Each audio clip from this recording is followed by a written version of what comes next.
नगरपालिकेच्या उदासीनता व सत्ताधाऱ्यांच्या मनमर्जी कारभारामुळे आज आदिवासींसाठी राबवण्यात येणाऱ्या शबरी आदिवासी घरकुल योजनेचा निधी परत जाण्याची नामुष्की नंदुरबार नगर परिषदेत दिसून येत आहे। शहरी भागातील आदिवासी बांधवांचे जीवनमान उंचविण्यासाठी तत्कालीन आदिवासी विकास मंत्री व विद्यमान आमदार डॉ. विजयकुमार गावित यांनी शबरी आदिवासी घरकुल योजना जिल्ह्यातील शहादा, नवापूर व नंदुरबार नगर परिषद येथे आणली होती। यातून 1500 घरकुलांचे उद्दिष्ट देण्यात आले होते। त्यासाठी 12 कोटी निधीची तरतूद करण्यात आली होती, परंतु स्थानिक नगरपालिका प्रशासनाच्या उदासीन कारभारामुळे हा निधी परत जाण्याच्या मार्गावर आहे।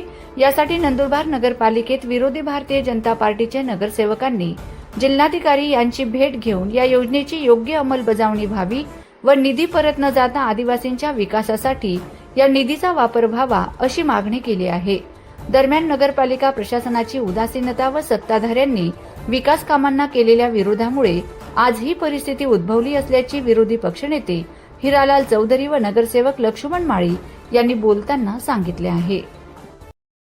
विरोध होता यासाठी मला वाटतं की डॉक्टर गावित साहेबांनी जेव्हा सुद्धा नंदुरबार शहरासाठी काहीतरी निधी मंजूर करून दिलाय, त्याच्या प्रत्येक निधीला किंवा त्यांच्या प्रत्येक उपक्रमाला सत्ताधारी चंद्रकांत रघुवंशी यांनी विरोध केलेला आहे।